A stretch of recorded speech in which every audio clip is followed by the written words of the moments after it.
Hey, Podnutians. Welcome to another episode of Linux for the Rest of Us. My name is Door-to-Door Geek, aka Steve McLaughlin. Nerd, Baltimore area. Thank God I don't live in Baltimore because I'll probably be shot dead or have suffered from a horrible STD by now. This podcast is all about Linux. We try not to focus on the enterprise side of it because that's boring. That's ridiculously boring, mundanely ridiculously boring. We also try not to focus on like the kernel development kind of things because again, we don't want to put everybody to sleep, including ourselves. This show is brought to you completely ad-free thanks to our Patreon supporters. If you want to support us, you can go to patreon.com/podnuts. And I will say this show is brought to you by Donald G. People out there might know him better as 5150. I often say to friends, loved ones, and podcast listeners, this is the death time of year. Make sure you reach out to people. Make sure you take care of people you care about because this is the time of year where bad things seem to happen. 5150 was a really, really nice guy who kind of abruptly left us, but he definitely supported this network, and I can tell you right now, we definitely did everything in our power to support him back. And speaking of support, I'm joined again by Bruce Patterson. How's everything going, Bruce? Yeah, I'm doing pretty well. Super Bowl turned out to be exactly what I thought. I chose the Chiefs in 7. They won by 11, so we all win. Well, here's my question, though. I watched the game, and I kept thinking, if this was almost any other year, almost any other team that would have been in the Super Bowl would have destroyed these teams. Neither of these teams seemed like they were great. Oh, they weren't. None of them were. In fact, I think the best team actually for at least the AFC got knocked out pretty early, and of course that was the Baltimore team I had as kind of the favorites going into this, but they surprisingly disappointed me. They were engineered to beat teams like the Patriots, and actually the funny thing is they did, but they didn't meet them in the playoffs, so I guess it didn't matter. Yeah, I'll say long story short about sports is that's why they play every week, and that's why gambling is as successful as it is, because you really can't tell. You really never know what's going to happen when the rubber meets the road. Kind of like you really never know what to expect when you hit install on the latest Linux distribution until you see that first boot screen. Yeah, you got that right. Although I think with everything being said, today was actually the inaugural kickoff of the XFL. The XFL. There we go. Say that 3 times fast. Yeah, the second inaugural kickoff, because the first one, I could not believe how long ago it was, Bruce. I want to say it was 2001. Yeah, that sounds about right. In fact, my only disappointment for it is that when the league folds again for the second time after about the 9th game, there used to be an outlet store around here called Building 19. You should have seen all the XFL stuff I got for like $9, $8. I've got the complete coin set of the original team, so it means only a very little to me. So we'll see what happens. Well, it's a Vince McMahon endeavor. The difference is last time he was doing it trying to buck the NFL hard. This time it seems like he has some buy-in from the NFL, and I believe there are some NFL owners that are actually on board as well. So it wouldn't shock me if we actually do see success, but we also see it completely never able to overtake the actual NFL. Well, I'm kind of curious about the moves because right now there's also rumblings of the WWE is up for sale, and that means ousting Vince. So there's some intrigue coming up. We'll have to see how that plays out too. Well, I'll say this isn't this week in sports entertainment business, but I'll say it like this. Vince has proven over 40 years he is one of the smartest businessmen in sports entertainment, period, bar none. Maybe there's some Premier League soccer businessmen who are better that I don't know of, but Vince in the United States is the best there is, the best there ever was, the best that there will be kind of thing. And if he sells it, trust me, he has a very good reason to do it. Well, I think one of the more intriguing parts about this is that on one hand, you've got a man who literally has the sport by the throat. But then you look at a sport like boxing, kind of the same thing. It used to be between Don King and Bob Arum, but it's funny, those two just could never. They both wanted to be kings of everything, but the problem is in dividing the kingdom. The sport turned out to be whatever the remnants of it is today. Inflated records against non-challengers, and it's just like, it really isn't the same. So I don't know. I mean, is there a pure form of sport out there anymore? That's the big question. No, not even remotely close. And I'll say it like this: talent goes where the money's at. Okay, period. And to be honest, bringing it back to Linux again, this is how Linux came of age. This is how open source became to be the predominant place where business deals are done. It's because people were willing to pay lots of money for people with open source talents and abilities. There's only one Linus Torvalds.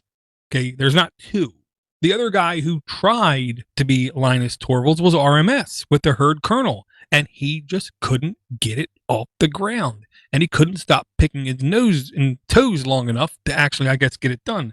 Where Linus was unbelievably, I believe, OCD to get the Linux kernel at least done. It wasn't beautiful, it wasn't perfect, but it was good enough to get things running on top of it. And then you had other people wanting to develop on top of it, which just was a nonstop, seemingly cascade of popularity. Granted, that took 20 years for it to actually get any kind of mainstream appeal, but I think it's finally getting to that point to where everybody in every business sense is going to interact with open source software or Linux directly, whether they know it or not. Well, and I can't wait to see what ultimately will happen, given the fact that right now Microsoft actually charges for just about everything now. And, home users, when they made the move over from 7 to 10, found that they started to having to pay for other things if they didn't make the upgrade in time.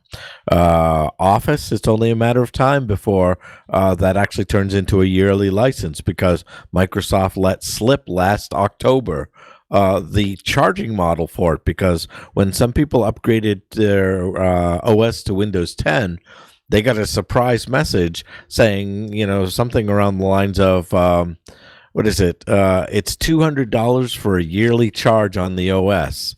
And that was not supposed to be released then. But anyway, that kind of shows you what they're looking at and what they're hoping to do. And, again, this could be a really good moment for Linux should they decide how they want to handle it. But, quite frankly, it's never been in the hands of the Linux Foundation or anybody else. It's been left to folks like us to mildly suggest an alternate OS. Well, yes, and kind of yes. It's been in our hands to suggest it, but it's really been in the hands of the people who are passionate about developing it. It's one of those, which came first? The well-developed applications or the people suggesting to use it? Or, you know what I mean? It's one of those things. And it was really kind of everything had to happen. And to me, the most best example I can give is LibreOffice, where we had I want to say it was first called maybe Star Office, and then it hybrided to something else, and then it became Open Office, and then it became LibreOffice, and now it is nearly at the place where if you went into businesses that didn't have to worry about other people sending them complex office documents, very particular words I use right there, complex office documents. If they don't get complex office documents from outside sources and they use LibreOffice, you could change the icons and stuff, and most users would never even realize that they're not using Microsoft Office. It is my honest belief. You're correct. I think one of the things that surprises me, though, is that you also have that minor contingent of folks who actually rely on, of all things, Google Office stuff, Google Docs, and their spreadsheets. And, again, I never quite took to them, even though they're readily available at any point. I don't know. I mean, I think the only benefit to Google and what they were doing is the ability to share outright to anybody they choose to. So that was probably the key. And I don't know, maybe Microsoft and SharePoint / Teams or whatever, maybe they might succeed with that. But right now, LibreOffice is the clear winner for me. Yeah, and I will say we do have other things out there that try to compete with Google directly with their collaboration kind of things. There's the one that's owned by Yahoo. I can never remember the name. It's a pay for a product, but it seems to work good is what people say. But it's the kind of thing you have to be like all in, or I don't think it's really sustainable is what I'll say. I will say a quick little update too about the Pinebook Pro, the ARM-based laptop that I got thanks to a listener, Captain Zero. The best thing about it, Bruce, the best reason I can tell you that you maybe should entertain the idea of buying one is that you cannot install Microsoft Teams on it. Well, there you go. Sold. You've sold one to me. Yeah, and I will say there's a guy in our Mattermost server who has the Pine Time watch and the Pine phone he just literally got today, February 8th. So I'm like really jealous, but at the same token, I got the Pine Book Pro. He has the Pine Time and the Pine phone. And I can say it just flat out like this, no problem saying it out loud. You have other companies out there doing open source type hardware, okay? But they are obviously completely money grubbing, okay? And it's because it makes good business sense to money grub. You take a look at these other companies offering Linux laptops that's been around for years. They've been around for years because they charge like a 200% over the price that they pay for these laptops. And then you have these people out there who want to be seen with these Linux laptops paying their, in my honest opinion, extreme revenue, like Apple-like prices, just so they can say they have a Linux laptop. And good for them.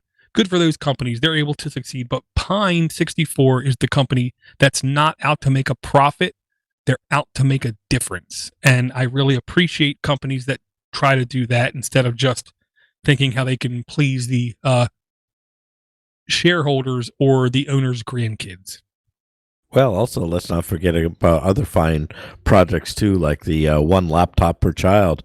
Quite frankly, I thought that was all but done, but there was actually an update on the DistroWatch site last week. So it looks like that's still actively engaged, and they're still working on the OS around it. So props to them for that. Very cool. And I think they also made the one tablet per child as well. And a really quick address of an email that we got. We actually got more than one email, but Bruce got one email directly that a user, everyone's a user, a listener, a viewer, I hope at least, like sprayed this email to a bunch of different podcasts. And it basically says from Daniel, I'm trying Fedora 31. Since I use Orica screen reader, I need no monitor, but when the monitor is off, the computer does not want to work, which I'll say is a super vague way of putting it. Is there a way to tell Fedora to not bother with the monitor? And I'll just say it like this. To get good tech support, you have to provide good information, is what I'm going to say. More like insane levels of information that you think as the end user is obvious. Now, me and Bruce, we talked about other podcasts. The other podcast I'm going to mention again is You Are Not So Smart podcast, where he talks about cognitive biases. And a good example of a cognitive bias in this email is imposter syndrome. Daniel is taking for granted we know things that we can't possibly know about his setup. So what I'll say is this: 99% likelihood this has nothing to do with Fedora. It might not happen on other operating systems, but this is not an operating system issue. I'm going to guess this is actually a hardware issue, kind of like the old error message, keyboard not attached, press F1 to continue, which we all at least heard of or know about. But I will say there's a little 0.1% chance this is an operating system issue. And what I'll ask you, Daniel, is to search all one word, no mode set, NOMODESET. And it looks like if you put that as a kernel parameter, this could be a thing that could make it work. I will say I've only found this applicable on Fedora Core 11, which you say you're on Fedora 31. This says it's for Fedora Core 11. I don't know if it's applicable. Yep, that's a good call. Actually, you mentioned a podcast. I want to mention another podcast too. One we're all familiar with, or at least should be. Not this past Wednesday, the one before, I dropped in and listened to the folks from Tilts. And I got to tell you, it was one of those episodes where it was totally tech talk all the way through, which greatly pleased me because sometimes it's kind of like a wheel of fortune. You're not sure exactly what you're getting when you tune into it. But I got to tell you, when they are on top of their game, there is not a better podcast in terms of the tech talk that goes on there. Again, for a lot of the listeners who aren't familiar with it, it is worth your time checking out every once in a while. Well, and I'll say it like this. The good thing about that show is you don't know what to expect when you hit play. The bad thing about the show is you don't know what you're going to get until you hit play. The knowledge that the individuals have, the thing I like about it is they're all completely different. They all know their things. And it's painfully obvious that most of them should be getting paid a good amount of money because it's painfully obvious they know what the hell they're talking about. Oh, absolutely. I'm trying to remember. There's one member of that group that actually had, what is it? The Planet Blogs. And that site I kind of missed because what it was kind of an aggregation of all the Linux sort of community members who would send a link out to this person. He'd post it up on the blogs, and it was a nice sort of roll call of sort of a who's who, everything from it would include Hacker Public Radio, Linux Basics, things like that. So yeah, it's long standing. In fact, like I said before, they run concurrently. They and DistroWatch have been running for the exact same amount of time in terms of podcasts, which is amazing. Very cool. Very cool. The other emails I'm going to at least address are from Brad Alexander. And I'll say it like this. Brad, you need a podcast. Number one. Brad, number two, if you don't, maybe you need a blog. And if you don't have a blog, maybe you need a news journal. If you don't have a news journal, maybe you need a magazine. If you don't have a magazine, I don't know, maybe you need a pulpit is maybe the right answer. I don't know. But I don't read emails from my boss that are this long. And they give me reviews at the end of the year. And, they're like responsible for giving me money. I suffer from ADD, ADHD, however you want to put it, to where there's no way under any circumstance I am able to sit down and read at least one of these emails that was insanely long, and it literally made me just close my email and not open my email for 24 hours when I saw the link to this email. And this is what I'll say. Linus Torvalds is not wrong, period. You know why? Because he's not speaking upon facts. He's speaking upon feelings, okay? What he says for reactionary sake. And then what Greg Crow-Hartman and the other people say, they're the fact takers, okay? You have to think of Linus Torvalds as a politician. And if you know anything about politicians, they all lie forever because that's what they do. They're there to get a reaction. That's what Linus did. He got a reaction. But I'll follow it up with, it's one of those things, I don't want to say it doesn't matter, but I can't plausibly see how it matters because I don't know anybody that cares passionately about ZFS at all. I understand why some people think for the future it has some importance, but here in February 2020, I really don't think it's that important. Well, and again, one of the things I did appreciate from the chain of emails is that it certainly gave me a historical aspect of it. You know what? I can do this one better. I can grab those emails and actually post them both longhand on my blog as well as actually on our Facebook feed. I've been meaning to get to that for the last couple of days, and this is a good opportunity. So you know what? I think that's a great forum for it. Very cool, very cool. And I will have these emails. There's, I think, 3 total emails. I will have these emails in the notes as well, because here's the whole thing. There's no doubt. When I said Brad needed a podcast, it isn't so he could not communicate with me. It's so I could listen to what he says, because it's obvious the guy knows what he's talking about. And this is not my first interaction with Brad. I know Brad from 10 years ago, whatever. Really smart guy, really well thought out guy. And I do believe that he has many accurate points to say, but at the same token, if I try to read them, I'm pretty sure I'm going to need chemical stimulation. And I'm going to try to have all of these emails in the notes as well. So anyone who wants to partake and read them, you can. And to send feedback to me, you can. I can forward it to Brad if you want. Oh, and on that note too, let's see. There was a oh boy, I just had a senior moment. Why don't I pass by until I can remember? Oh, he actually did have a podcast at one point as well. He did mention that in the first emails. But yeah, you know what? Again, still keep the feedback coming in, because I absolutely enjoyed reading them, because it also gives me a different perspective.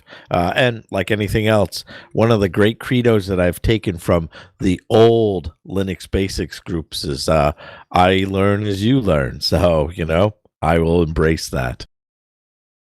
Well, and to me, the biggest thing I honestly take from his emails is I know there is a lot that I don't know, and I don't claim to know everything.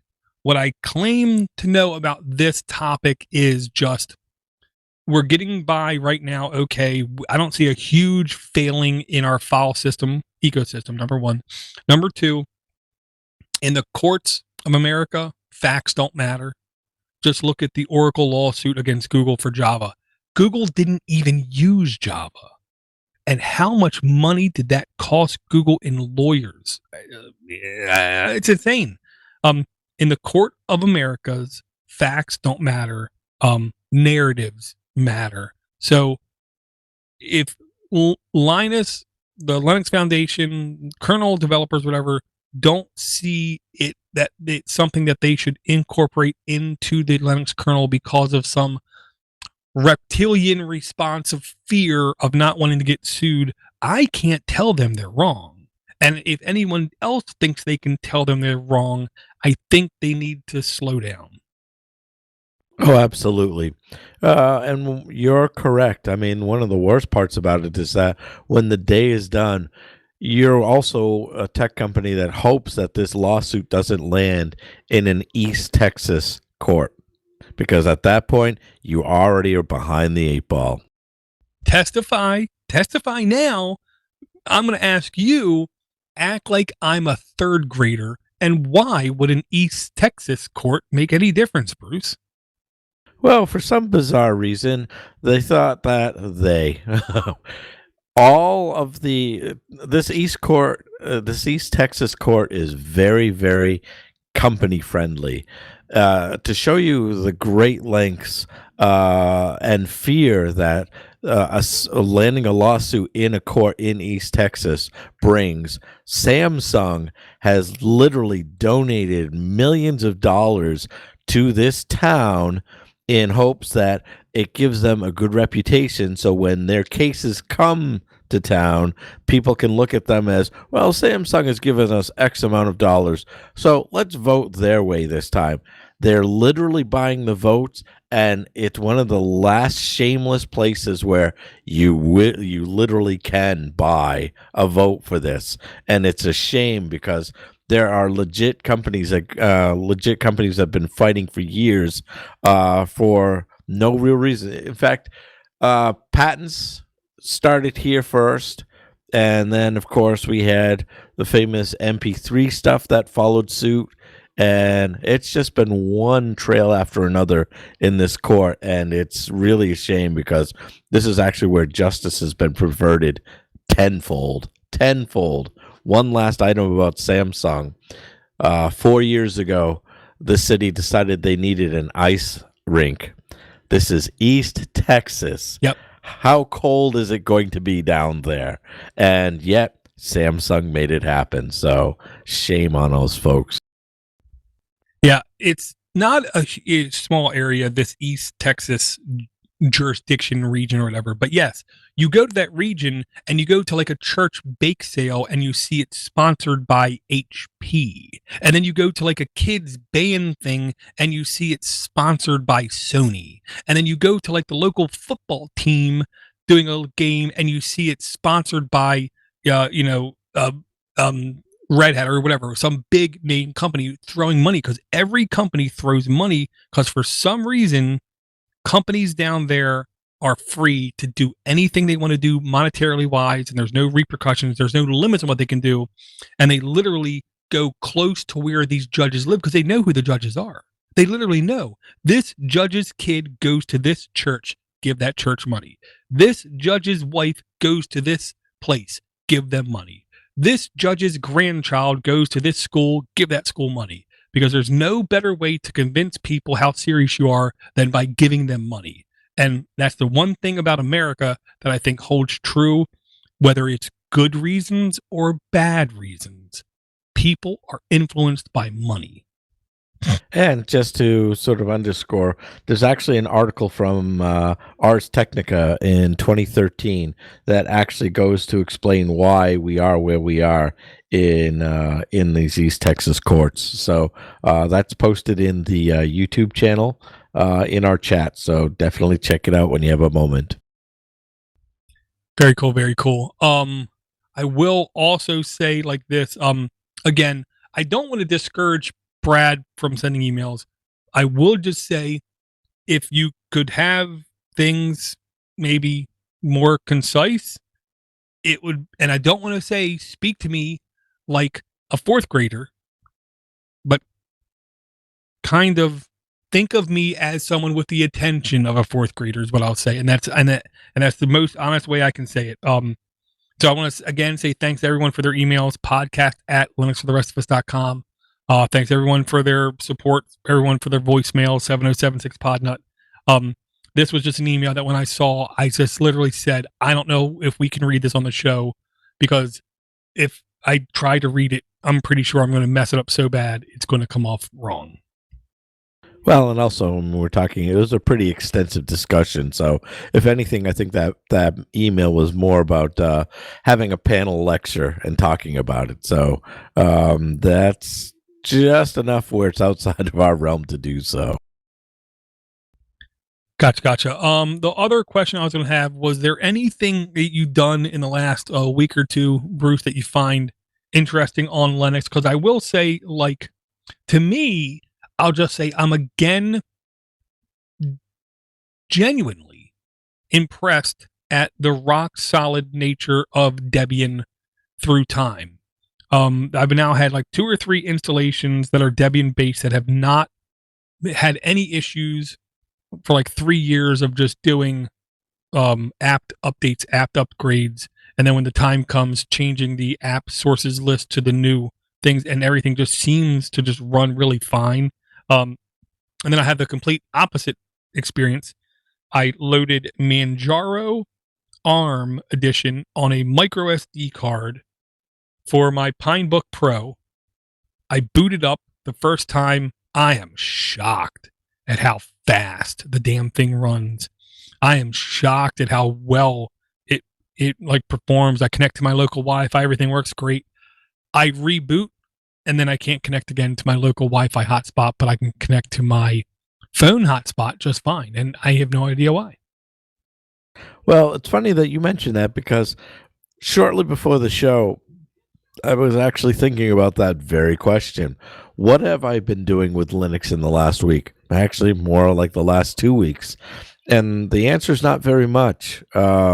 And so I think one of the things that I am going to start doing is, we talked about setting up a list of things to, go over. And I did see your link regarding VPN being added as a module into the Linux kernel, and I'm intrigued by that because I also read the article on their website too, which I didn't. WireGuard, I guess, is it a subsidiary of Wireshark, or I guess the same company? I'm not quite sure, but I was intrigued by that, and I may actually even try my hand at having it installed also on my machine once it actually becomes available in the kernel. And that's what they're expecting, April of 2020. Yeah, it is coming here really quick. What I was going to ask you, Bruce, was if you could just type like one line into the chat, because by default, not everybody can put links in the YouTube chat, at least. So if you just type anything into the chat, I will be able to give you moderator status to where you can post links in the chat. And I'll say, if anyone does want to come out live, there's multiple ways for you to keep in touch with us. Either Facebook, Twitter, Discord, Mattermost, YouTube. If you just subscribe to us, you'll be notified when we go live. We try to go live around 9:30 Eastern Standard Time, East Coast time on Saturday nights. But if you subscribe to any of those channels, you'll be able to see the notification before we actually go live. And yeah, WireGuard in the Linux kernel is one of those things that it's really difficult to actually explain to somebody on its importance. Okay. And this is what I'll say. We all remember the I don't know if we all remember. We had an issue in OpenSSH that turned out to be a bug that was in SSH for like a decade. It was literally like a friggin' decade we had this issue in OpenSSH and nobody knew about it.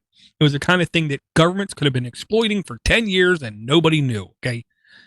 Now, with that said, the code base of WireGuard is literally like 10 times less than the code base in OpenSSH, okay? Smaller code base means less chance for errors, means easier to audit, means easier to understand, means easier for someone to jump on board and code with, help, put code into. WireGuard is much, much, much less code, plus offers the benefactor of being new, so you don't have to worry about accepting old stuff and like keeping old stuff into your code base. You can literally start fresh. And everyone who's looked at the code base agrees it is unbelievably secure in its basicness. So when this comes around, here's the thing. You can already install WireGuard as an application on Linux, on BSD, on Mac OS X, and on Windows. And the real thing is, by this time next year, when you hear about tunnels being done, communications being done, transfers being done across distances, across companies, across ecosystems, the odds are they're going to be using this WireGuard VPN because it is going to be so simple to implement and so trustworthy that you have it set up right. It will change the game, and in no time, whenever you load up a Microsoft X server and you say connect to this, it's going to be using WireGuard on the back end, and that I can basically guarantee. Well, I'm also looking forward to it too, because at this point, along with this, it'll also force me to have a better understanding of, GPG keys, things like that, because surprisingly, as much as I'm a big fan of security, I am woefully behind in understanding, the basic ideas behind this. I mean, I get why we have these public and private keys, but I also want to be able to be a lot more comfortable using them in my emails, because whenever it's funny, because one of the things that Klaatu always did, whenever you got an email from him, you always knew it was from him, because he always had his emails signed with his GPG key. So again, more things to throw on the stack. Yeah, here's the way I'll just say that. If you were to connect to my instance of OwnCloud or Nextcloud right now, you would see it has a self-signed cert. And I tried to explain to a friend, the cert area you're getting is a lie. The cert area says you could be compromised. There's a security risk. Somebody could be stealing your information. No. There's two reasons to have an SSL cert. One is to encrypt the communication between 2 points. Okay, that's one purpose of a cert. The second reason is to authenticate who they are, relying on the chain of authenticity going back to the cert authority who issued the certificate. I know for a fact many governments are certificate authorities, aka I don't trust certificate authorities. I trust me issuing a cert. So when I got an email from Klaatu, the only thing I was really aware of was somebody is sending this GPG key at the end of the email, and only after time am I able to say, and the only thing I could say with any certainty was I'm getting emails from the same party. But until I met him in person, I could not authenticate if this GPG key was in fact the right one. But that was the kind of thing, it made me feel better that he was doing this. So somebody out there actually cares about security. Well, that's also another interesting subject for another time as well. Authentication and who you really are. Because again, on the internet, no one knows you're a dog. Yeah, and I will say, like I've been trying to explain to my kid, you got to be careful with who you trust. Everything on the internet, you got to act like it's real life. If you're walking down the street and somebody stops you and says, "Hey, do you want free money?" Are you going to believe them? Are you going to trust them? And the answer is no. So you cannot believe what you hear other people say on the internet. And I have now 2 people convinced. They listen to Darknet Diaries. Darknet Diaries, literally one of like the top 5 podcasts I listen to. Again, I listen to over 150 podcasts. Darknet Diaries is up there. Damn good. But it does require a bit of education to listen to it, because it isn't a security expert, I'll say, communicating with other security experts. So some of it's going to be over people's heads. But for normal people, like my son, I tried to get him to listen to a podcast from AARP called The Perfect Scam, where they go through scams, how they happen, why they happen, and how easy it is to get fooled by them. And what you learn in that podcast is everybody in the world is scammable. It only takes a split second of you not thinking and making a decision to get scammed. And young millennials are scammed as much as senior citizens. The biggest difference is senior citizens have more money to lose. So that's the ones we hear about in the news. Millennials are getting scammed just as much. And there was a recent scam going on with millennials who are in college getting fake emails that appear from their college telling them that they are now, their job application was done now, because colleges are helping kids get job. So they get a fake email from the college saying, "Here, we helped you get a job. Go here, do this, and you'll get paid." And it turns out they get scammed. Well, again, one of the things that I'm really interested in is the slickness of these emails, because I got one from Bank of America the other day, and I was shocked because, yeah, it's not enough to put the logo, but I mean, they do it up really nicely. I mean, obviously, once you mouse over the link that they send you, it's usually a giveaway. But I mean, just the same, these get better and better every year, and I wouldn't be surprised. I mean, the next step actually is outright stealing it from you. Well, I'll just say it like this: I love getting those emails because I know they're garbage. I know they're fake. I know they're not real. And honestly, what I do is now when I get those emails, I forward them to two people that I know, and I know you know one of them. I forward them to Knucklehead Tech as a, and now I don't, so let me read that. I don't forward them the emails because that would be not cool. I take the email, I save it as an attachment, and then I send them the attachment. Him and Info Lookup is another guy who I send these to, and it's mainly because I want them to see all the different kinds of things that are going on where people are getting fished, spearfished, scammed, however you want to put it. And I love when one of them gets back with me and says, here was the result of here. And then they send me an EXE. And it's like, yes, give me. So I load up a VM and I drop the EXE in. I let it just sit there and just churn away for like a half an hour. And then I just go try to investigate to see what all it changed. And I got to tell you, man, they have gotten really sophisticated. So actually, this goes into a couple of other interesting things. So as you know, the Chrome OS, the Chromebook is set up in a way that they won't allow a malicious exe or whatever to hit the operating system or the operating system files. Theoretically, couldn't you set up something similar in Linux? For example, if you lock down the downloads folder, saying that anything that comes down into the download folder, and you can set the permissions on that folder to just simply read only. Isn't there? I would think that there's a way to also negate it without going too too crazy about locking other things down. Well, the way I'll say it is kind of yes, but it's like, okay, on mobile phones, here's what I try to explain to people, and here's the quickest way I can get people to understand. If you have the ability to install a antivirus, a security application, then anything else on your phone has the same security level to uninstall that or to disable that.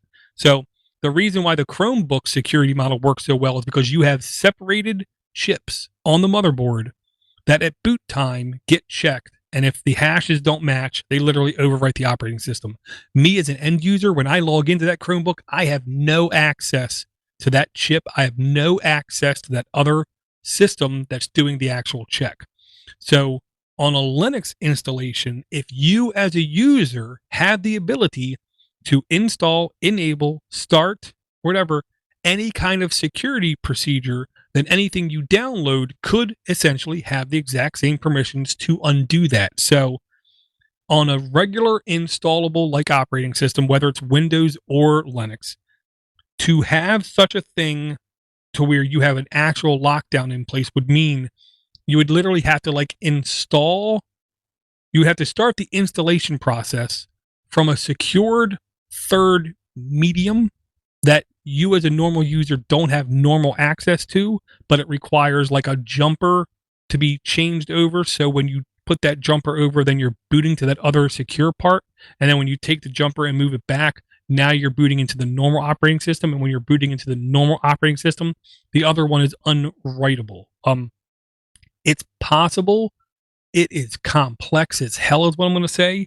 To make it easy for end users like Chrome OS, I don't know how it can be done. To make it easy for advanced users, I think it's doable, but I think you need special hardware. Now, it's interesting because kind of what we're talking about is almost like a tiered permissions in a way. Because I do know that, for example, one of the big things, and we'll keep this short, at work, we're changing our model over from admin A accounts to tiered permissions. And it's funny because the idea is that there are three levels. You've got 0, which is simply the DOM admins. You've got level 1, which is for server admins. And then, of course, level 2 or tier 2 is for the desktop. The idea behind these tiers is that you're actually required to log into something different, like a jump box, to administer these permissions. And so, yeah, that's actually something I'm going to look at in the upcoming weeks because, it's also one thing to, have SE Linux running on your machine. There's also App Armor, and you've got a myriad of other things to use. But there's also some other things that I think you can actually do a little bit more locally to your machine to tweak it. Let's see. There's actually what is it? Hacking Linux, I believe, was one of the earlier books out of the gate, which told you about folder permissions and how you can actually take the machine that you have installed and just make minor tweaks to the file system, which actually help lock it down. But there's a little bit more to it too. There's a networking section and hardware section, things like that. So I might actually be citing that book in the upcoming weeks because I'm also taking a Unix class right now. So there you go. Very cool, very cool. Yeah, I'll say with the tiered security model, the biggest reason that can work is there's twofold. One, everything is auditable. When you log into that main jump box, everything is auditable, everything is recorded, everything is monitored, everything is tracked. And on most of those systems, once you grant access, it's an onboard, offboard kind of thing, which I try to explain to people at work. We don't do either one good at all.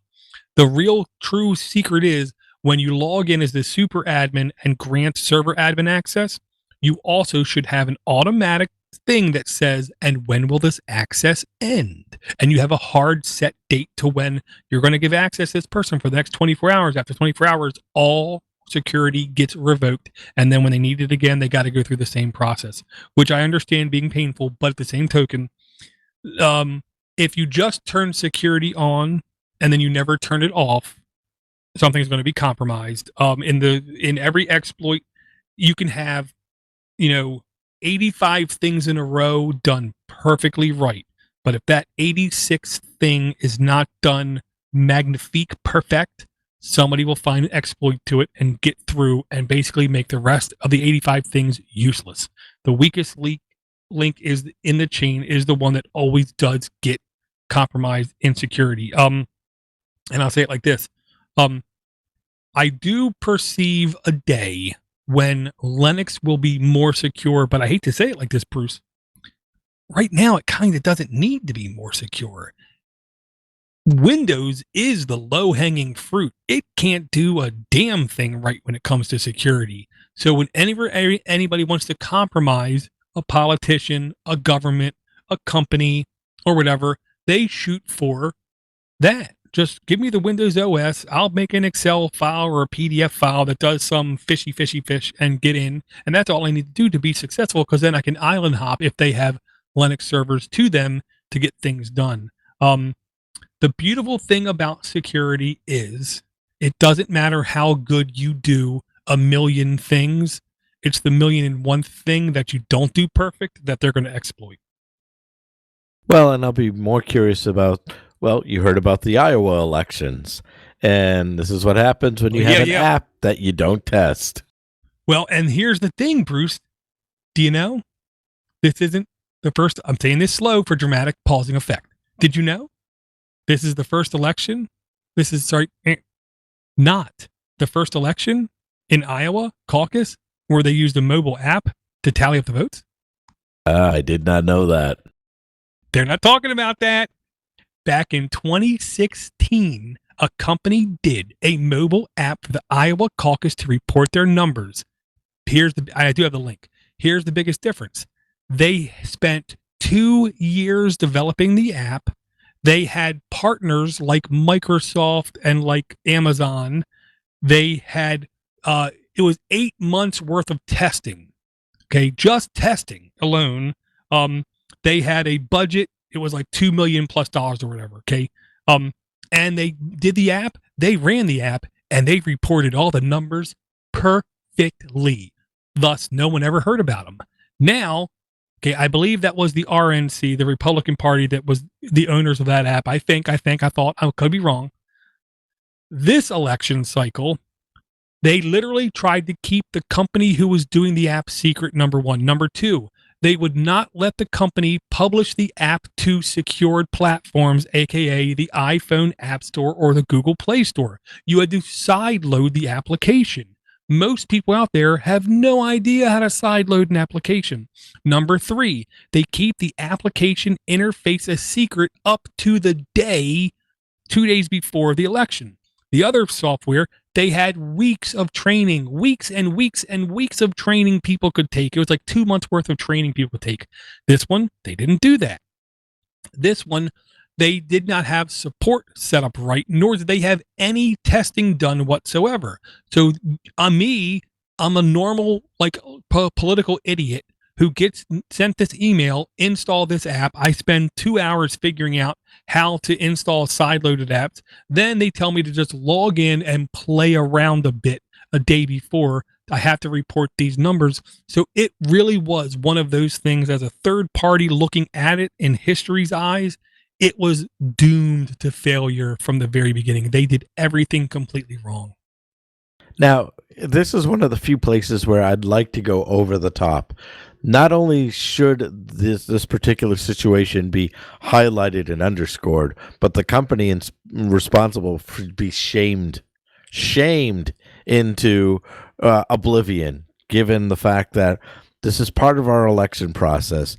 If we want to keep claiming that foreign countries keep hacking us, well, this is part of the reason why, and I think the thing is for something that is so important, why wasn't it double checked and triple checked? What kind of testing, if any, was done on this?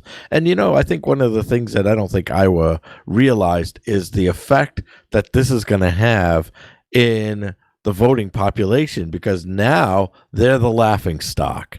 What's worse is that, the reputation was already tenuous to begin with. I mean, Iowa may be the first, but what does it matter if they can't even get their votes in a line? And so now all eyes will focus on New Hampshire to see how they do. And at this point, I think that whatever happens in Iowa really doesn't matter. Well, and I'll just say this, conspiracy thinking wise, maybe that was their goal all along. People don't like the idea of a caucus. It's antiquated. It's old kind of thing. You're not supposed to stand in the corner of the room to count stuff. What decade is this? Number one. Number two, there are plenty of people out there that say, this is a primarily old white person area. Maybe they shouldn't be the ones to do it first. Maybe they shouldn't be the one to represent an entire political system kind of thing. So conspiracy theorist people are going to say this was by design. This was meant to make Iowa look bad. This was meant to drive change. I don't know if I buy any of that, but I will say if that is the case, I don't know who's stupider. The people who want this kind of thing to fail, then literally the name of the company who did this app in 2020 was called Shadow. What drugs are you smoking where you think, let's hire a company called Shadow? Okay. Then it turns out the main people behind the company came from Barack Obama, Hillary Clinton, and Bill Clinton's campaigns. So it's like, well, maybe you should get somebody impartial, like somebody separate, somebody who actually knows technology and not somebody who's a political thing.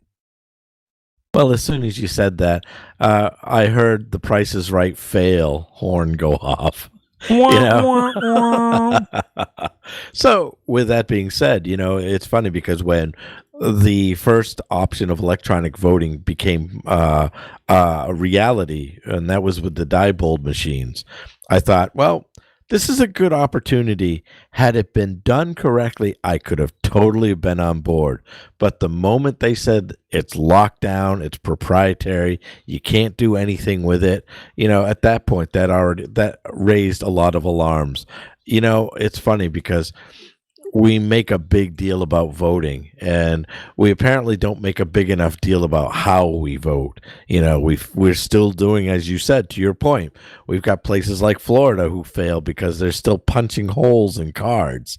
I mean, we are in 2020 now. How electronic voting isn't automatically done, I don't know. And it's something that is a big failure for a country that gets food delivered to your door based on what you ordered on your computer.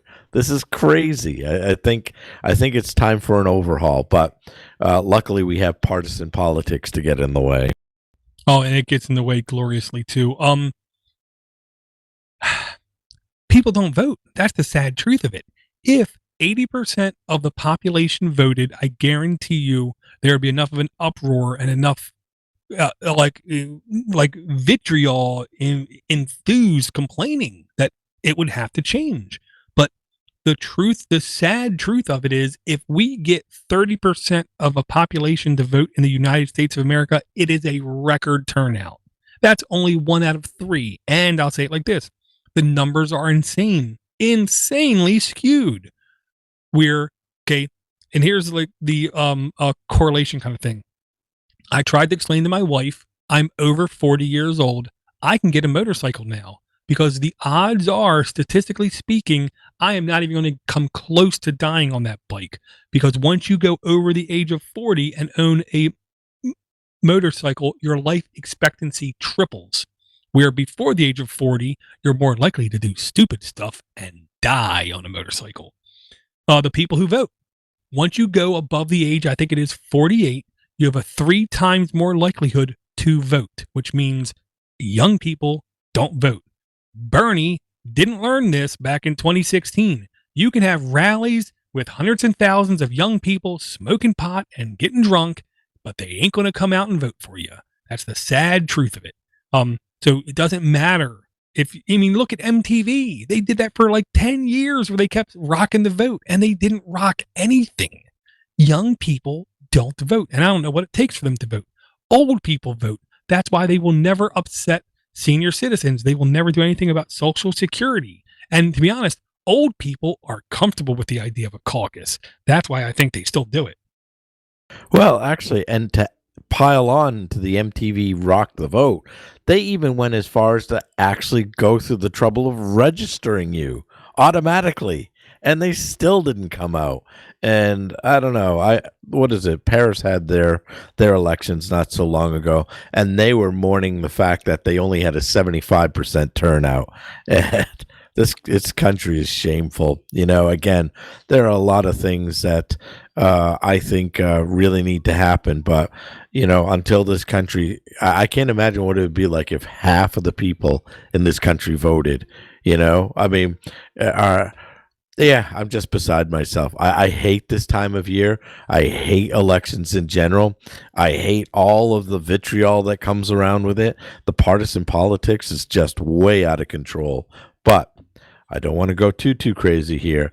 All I want, though, the next time around somebody says Russia has hacked the electoral system, I want to know exactly what's been hacked, because just by saying it was hacked is no proof to me. I've not seen any proof of exactly what was hacked. And now I get it. They're not going to disclose the items that were hacked because it would require us fixing it or at least exposing it to the general world of, hey, this is what's happening. But you don't think that Russia or India or China are already sharing this information? And if they're not sharing it, it's being stolen anyway. Yeah, and like guessing a senior citizen's password of password 1234, that's not hacking, and that's what happened the last time. I'll put it like this. I hate to say it like this. We went on an extreme political rant, but the truth is the same can be said about free Libra open source software. What percentage of the population do you think really gives 2 cents about what's behind their code, where their code come from? People don't care where their meat comes from, where their oranges come from, where their water comes from. They really don't, unless it kills them, is the only time they care about it. I don't know the percentage of people out there who cares anything about where their software comes from, where their phone comes from, where their laptop operating system comes from. I would hate to say, I bet it's probably maybe 3% at most. Well, I think that's really, you know what? The bottom line is that you're correct. I think every once in a while I let the best get to me in terms of thinking that there could be so much better, and it just takes a few informed people to do the right thing. But in the end, you're correct. 30% of the people will still vote, less than 30. I guess it's a lot more. You're accurate. The fact of the matter is that people don't care where certain things come from. It really is about convenience at the end of the day. Convenience is actually the overall message for the USA. If it requires any work, forget it. Have somebody else do it.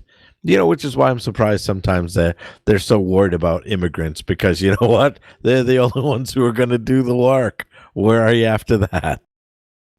Oh yeah, I love immigrants because, I don't want to do. I'm happy sitting in a cubicle all day. I don't want to do manual labor. I did manual labor for like 8 years working in a warehouse, stacking up, 20 to 40, 6,000 pound skids in a day. I don't want to do that again. I can't do that. And I'll put it like this. If we in the Linux ecosystem can learn anything from politics, if we in free Libra open source software can learn anything from American politics, it's this. We have our figurehead. Don't stop asking if he's telling the truth. Stop. Worry about, is he getting people energized? Can we energize the base? Can we radicalize the base? Because if we who know are passionate about things, trust me now, believe me later, it will rub off on other people. Because passion drives feelings, which drives opinions and choices. Facts don't change anything.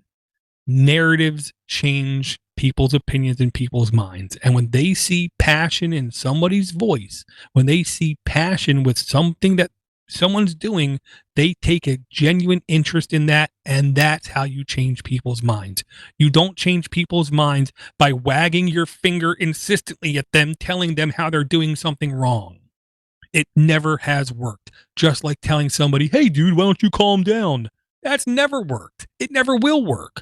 Okay? You have to literally distract them with something and then, just try to win them over. You don't ever win by being that person who says, I told you so. No, but I think one of the things I'm kind of curious about, though, is now we're at this place where you and I have been in the game long enough that we're not preaching to anybody. We've already been through those phases. We have gone to points where somebody's machine crashes, and you think that they might have a little bit just to do the basics, so you entertain them with, hey, would you be willing to try this out? And if it doesn't work, we can just go back to what you had and move on. I'm curious now what role a Linux Fest has in this, and is this something that we could use as a springboard or a platform to showcase the best of the best? Because while there are engaging speakers, and anybody who's seen John Hall speak, it's always been a pleasure. But it's the things that we do, showcasing some of the applications. I mean, I've often thought that one of the things that could happen, we've got a Mass College of Art here. It would be great if we had somebody from, the GIMP team showing folks, hey, this is totally what we could be doing with that, and showing a range of artists a new way of doing things. Same thing with Berkeley. We have Ardor, which could easily record and be as competitive some of the higher, more expensive software on dedicated platforms. I think that I'm curious, if I started something like that, how far would it get, and where would we be in another 5 to 10 years? That's a good question. I'll say this. A tool is a tool. It almost doesn't matter what it was intended for. It depends how you use it. So when you say, what could a Linux Fest be in 2020? That's a really... It's a question that if anybody answers without thinking, they're just making stuff up and they're not right. A Linux Fest can be, amongst other things, a beacon. A beacon of just telling people, come around, come here, sit down. Let me tell you a story about this thing that happened back in the day and why you should care about it and how this can impact your future. I'll say this: the number one thing I firmly believe is you never play the short game. You don't want somebody when they go home to immediately just tear everything up and say, I'm only going to use Linux. What you want is, in my opinion, you want to get as many kids as possible between the ages of 20 and 30 and just indoctrinate them to a possible way of thinking and why history has proven open source will win and will only be more successful each and every year. And the more you know about it now, the better your job possibility will be future. There's no better convincing someone than saying this will help your career in the future, because a lot of people that I've spoken to who are under the age of like 35 do not want to work until they're 65. They feel like it's insane to work till you're 65 or 67. They feel like there's no reason why they should not be able to work 60 hours a week right now, save up, and within 10 to 15 years retire. So if you can convince somebody that it's going to be beneficial to their long-term future to know more about this system, I think that's how you can get a lot of at least interest. Well, I think also we just hit on something that I realized. I think that this could be more effective if there are also ways you could actually teach them the stuff that they need to know to do their jobs better, or at least be sort of in the same realm, because I guess that's one of the reasons why it's always been sort of, or if there's always been sort of a barrier. The fact of the matter is that the stuff you use at home could be wildly different than the things you use at work. And so if there's no skin in the game for you there, then it kind of doesn't make sense. And I appreciate that. I guess yes, the short of it is that we have to show them what kind of value it has to them, and also long term, because I mean, one of the things that you could do, if it's something as simple as breaking it down to cost, you could simply say, listen, you buy this laptop, you put Linux on it, you probably will never have to buy another machine for at least 5, maybe 7 years down the road, depending. If you can future-proof it too, then you've added another couple of years on it. So in that way, it would appeal to somebody who cares about their environment, because now you're not putting something out in the trash that, freezes up after the third year. And I mean, there are a lot of positives for putting Linux on. I guess it just needs a place where you can post these things and say, here are the things, check it out, see if it's right for you. And again, it's funny because the Free Software Foundation, their response to the sunsetting of Windows 7 was to make the code open source. Again, yes, they are the Free Software Foundation, but this was not the right message, I think. I think the real answer would have been, before you jump to 10 and all of the baggage that comes with 10, consider this. That was an opportunity I think they and the Linux Foundation both missed. Well, I'll say it like this. One, you were, I think, on the right path. And to use industry logos, buzzwords, if you can give somebody the complete 360-degree reason of why to use Linux, not just because it's better, not just because it's more secure, not just because it's more private, but go into other avenues, like literally it's better for the environment, because it is. We don't purposely age out hardware to force you to buy new hardware, thus filling landfills. You hit all those different areas, you're bound to hit upon a narrative that will get somebody's private parts tingling, is what I want to say. And I'll say it like this: the Free Software Foundation to say to Microsoft, to open source or free, what do they call it, upscale, whatever, upcycle Windows 7, I'll just put it like this: it shows their unbelievable, nonsensical, ignorant incompetency about how anything works. in the world, because Windows 7 is not Windows 7, and they don't even understand that one iota. Windows 7 is the same kernel that was in Windows XP, which is the same kernel that was in Windows NT, which is the same kernel that was in Windows 10, which is in the same kernel that's in Windows Server 2012, which is in the same kernel that's in Windows Server 2019. There is zero chance at all, period, that Microsoft is going to open an entire operating system up because it will literally leak the entire code base for everything else they've ever done in their history. So for the Free Software Foundation to tell Microsoft you need to open up Windows 7, it's kind of like saying to the United States federal government, you guys should be transparent about everything. What's the likelihood of that happening? Well, now you've made me sad, so there's no hope for me getting the open source code to MS Paint. No, and I'll say it like this. It could be one of those things, I'm going to say to my wife, I really need a new truck, and I'm going to keep complaining to her, I need a new truck, with really, I'm just hoping I can get a new TV kind of thing. Maybe it's that kind of thing. Maybe they're geniusly asking for an entire operating system to be open sourced when really they just want this layer to be open sourced, or this suite of applications be open sourced. Because I do think there are avenues where Microsoft could relinquish code to the ether and everybody would benefit, including Microsoft shareholders. But I don't have a crystal ball, nor am I good at business to be able to say what that could be and how that could work.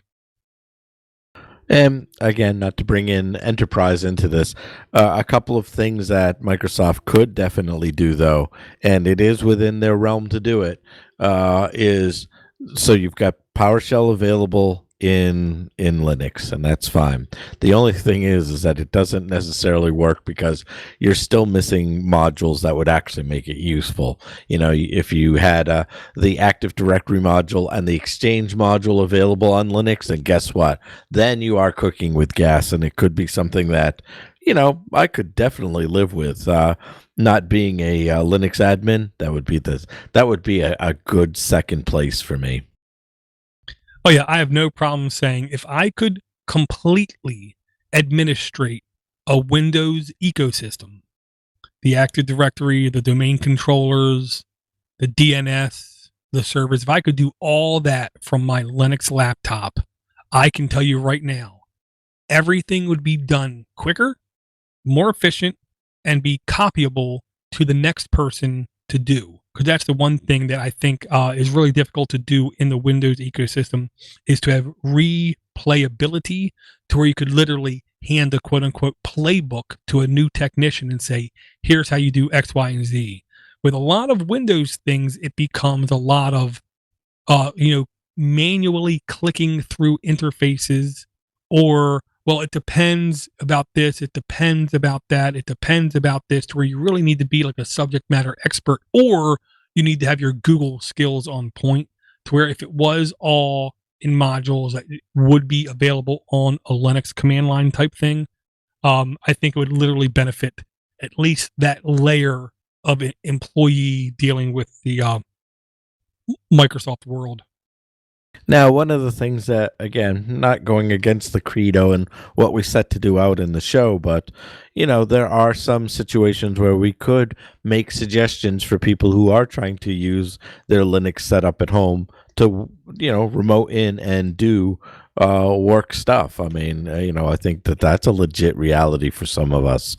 And one of those things that I will shamelessly plug right now is Remina. I used to use our desktop for remote or RDP sessions, but that's since been, the code on that is really stale, and I don't even know if it's in any of the repos anymore. But I used Remina for the first time a couple of months ago, and I haven't turned back. It's a nice RDP session setup.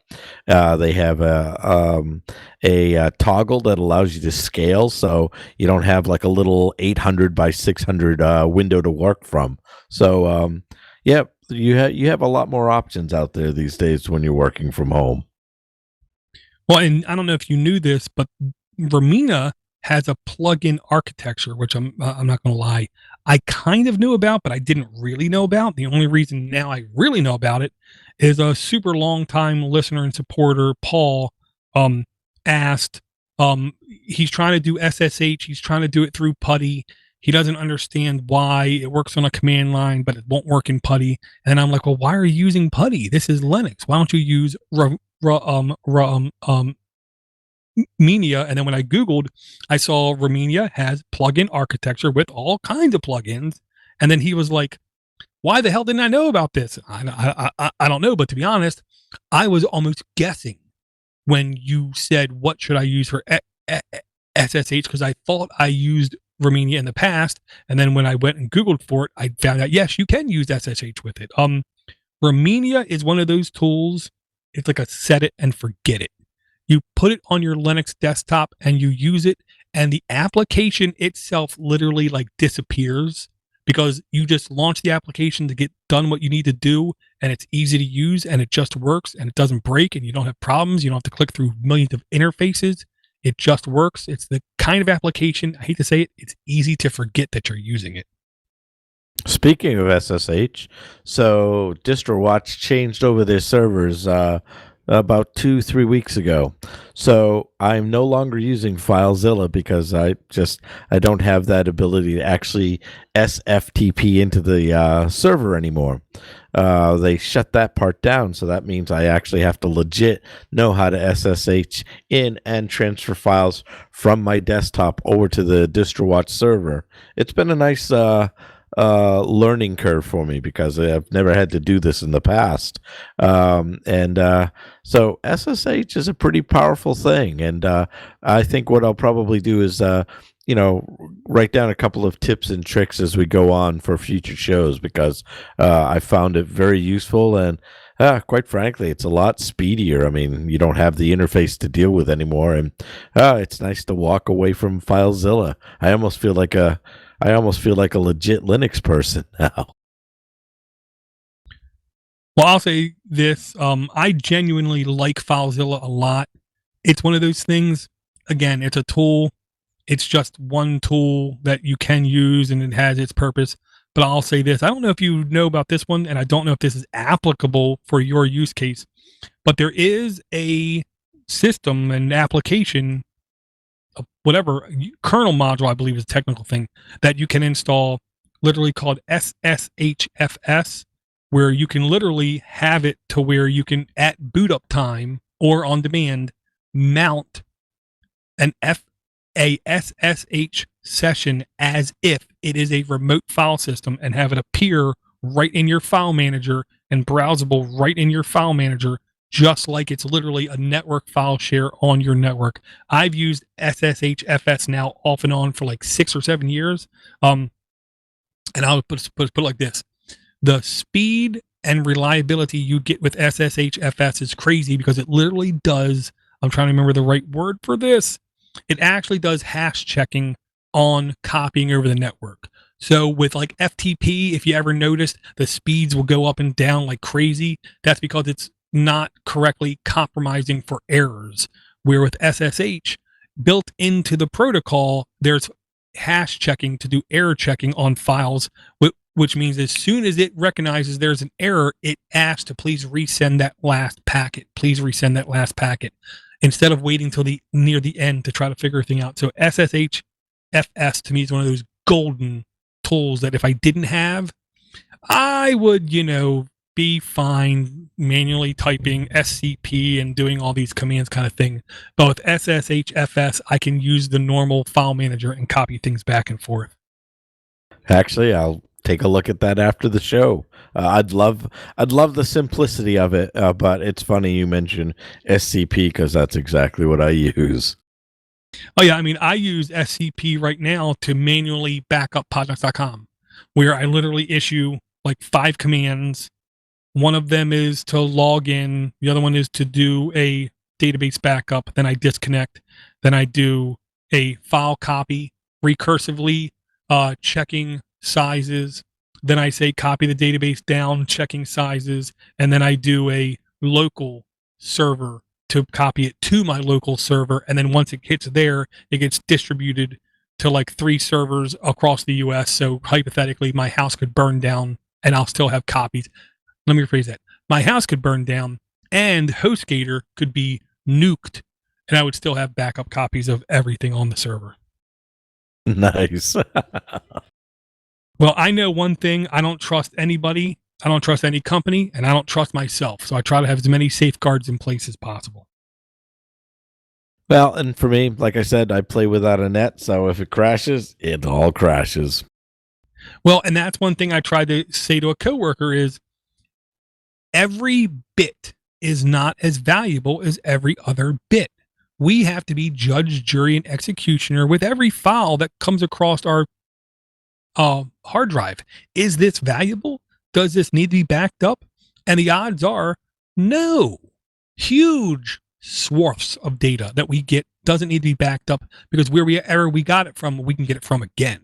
So my logic is you have to be selectable about what you back up, but then once you determine it needs to be backed up, then you copy the old 3-2-1 rules of backup, which is you keep it in 3 different places.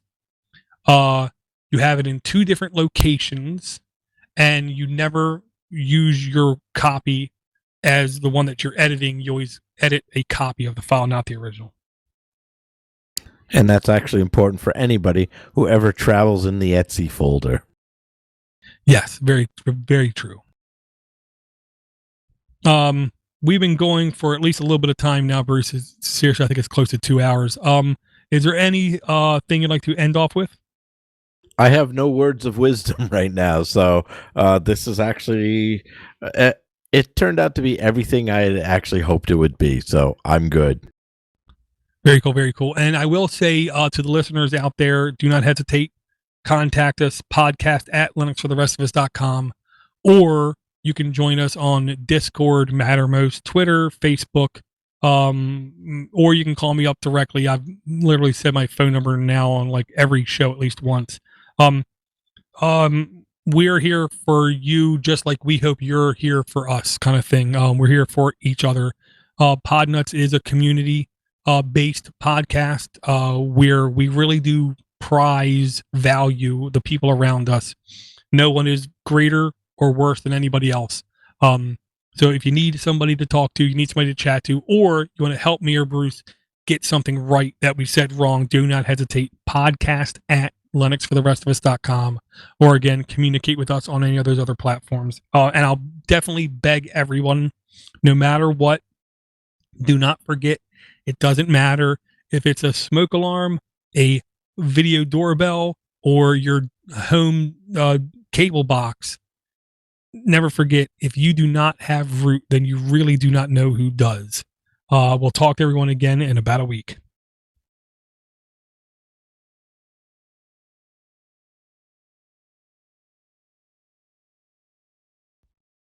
Okay, stop the recordings. And what a surprise. I got to go to the bathroom.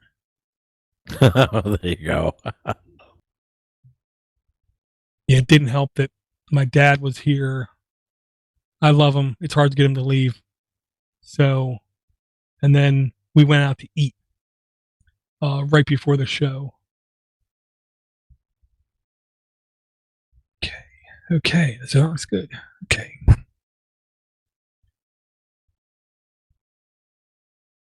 Yeah, and I did, what I'll say is this, Bruce. Put it right there in the YouTube. Yeah, there you go. Using DigitalOcean has good documentation. Oh, you're right. In fact, it's funny. We've used that at work, and I'm trying to remember why, but it's come up a couple of times. All right, I am going to kill the live stream, mainly because it looks like nobody's watching it. All right, take it easy.